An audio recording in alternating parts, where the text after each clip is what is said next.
Hola, buenas tardes. Os estoy preparando la recomendación de un libro, como siempre suelo hacer. Ese libro va sobre la resiliencia y como yo hago filosofía de todo, no sé por qué. Bueno, sí sé por qué, porque me gusta la autoayuda y todo ese rollo, pero bueno. Esta mañana pues me pasó que no he podido ducharme con agua calentita porque el termo se había estropeado. Hemos tenido que llamar a alguien para que lo arregle. Y ocurre que, claro, me resistí bastante a no poder ducharme. Bueno, sí que me he duchado, pero con agua fría, claro. Hace calor, claro está. Ahora mismo yo estoy sudando, pero claro, ducharse con agua fría, me gusta darme una ducha larga, más larguita, lo que sea. Claro, con agua fría muy fría, pues tampoco es lo ideal, obvio. Me he resistido bastante, pero al final me la he tenido que apañar. Y claro, como el budismo denota tanto la resistencia, y yo he pensado que, claro, si no me podía duchar porque el termo estaba estropeado, pues no me puedo duchar. Me las tengo que apañar de otra manera hoy, o mañana, o cuando me lo arreglen, ¿no? Y, y claro, la resistencia está muy denostada, pero claro, está muy denostada la resistencia, pero a su vez Buda decía que hay que dudar de todo.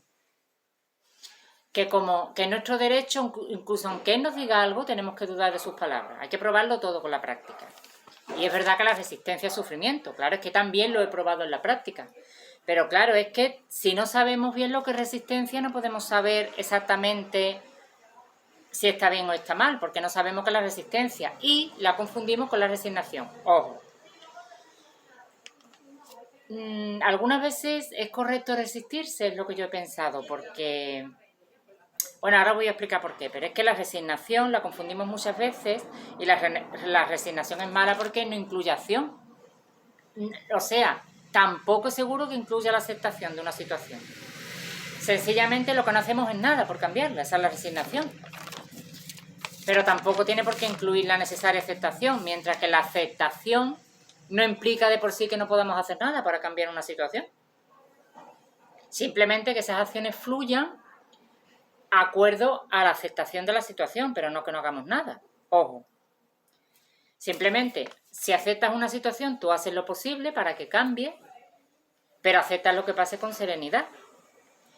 Y resistirse y aceptar incluso puede ser compatible. Tú puedes resistirte a una situación porque no la veas justa o correcto lo que esté pasando, pero sin embargo la aceptes como algo que está pasando, que no puedes cambiarlo en ese momento. Simplemente solo se trata de tener una actitud correcta. Eso es lo que yo estoy creyendo también sobre la resistencia, porque, como ya os dije, hubo una vez que viví una experiencia, como os he dicho antes, vamos, no os voy a decir exactamente cuál es, obviamente, pero sí es cierto que viví una situación completamente injusta. Y en ese momento fue la resistencia la que me salvó la vida en ese momento. Claro, odio la resistencia, sí. Es mala resistencia, sí. Pero según el tipo de resistencia que sea cuando sea. O sea, no quiero contar esa situación porque es penosa, dolorosa, vergonzosa, pero me volvería a resistir si volviera atrás, incluso aunque ello significara el fin de mi vida. Tal cual así era esa situación. Y claro, yo creo que la resistencia muchas veces es precisamente lo adecuado. No, hombre, no obviamente porque se te estropee un termo, ¿no? Si no te puedes duchar, pues no te puedes duchar, tendrás que apañártela, ¿no? Con agua más fría, o calentar agua, o lo que sea, es otro tema, ¿no? Pero es que la resistencia muchas veces puede ser adecuada, está muy denostada. Claro, ¿cómo distinguir cuándo hay que ser resistente y cuándo solo hay que usar la resiliencia? Que es sobre lo que estoy preparando el próximo vídeo.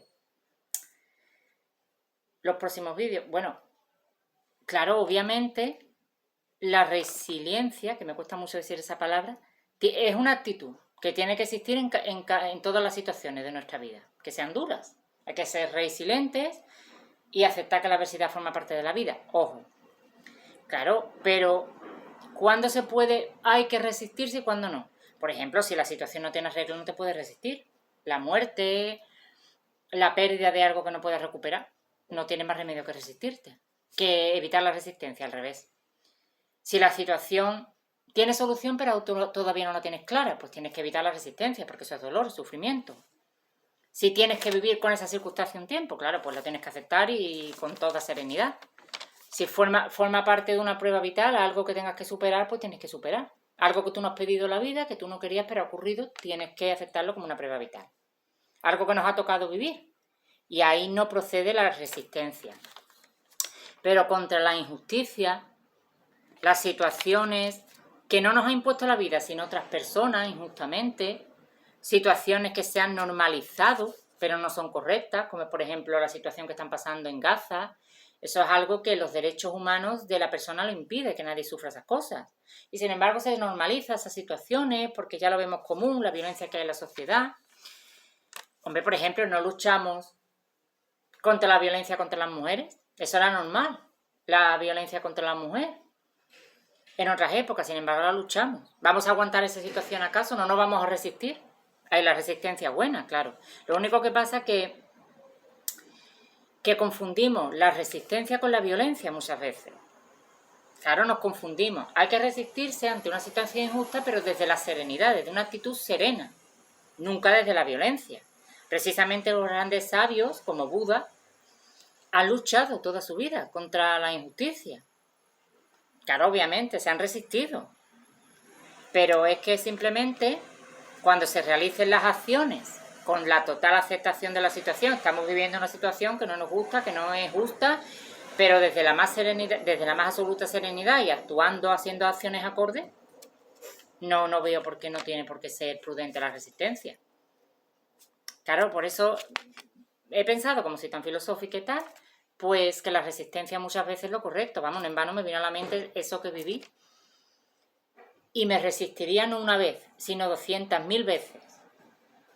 Porque no se trata de no aceptar la situación. Yo aceptaba la situación que estaba viviendo, pero que tenía que acabar porque era completamente injusta lo que me estaban haciendo.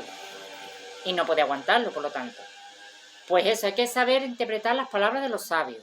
No solo, no podemos creernos nada sin practicarlo, como dijo Buda, sin saber si es cierto o no, aunque lo haya dicho él mismo, sino que además tenemos que saber lo que quiere decir. Si hay algo por lo que luchar o contra lo que luchar, pues hay que hacerlo, sencillamente, como fue en mi caso, porque vale eso por lo que yo luché valía más que la vida misma. De haber seguido en esa situación, la vida no merecería ni la pena, no más.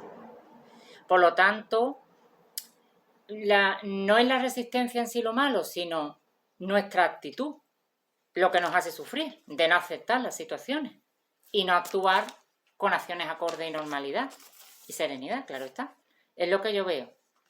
Claro, nada tiene que ver que no funcione un termo con todo esto, pero como soy filosófica lo pienso todo. Yo creo que la resistencia no hay que denostarla, sino simplemente saber interpretarla. Y también, por supuesto, saber cuándo es correcto. Y cuando es sufrimiento resistirse. Y cuándo no. Ya me diréis. Hasta ahora.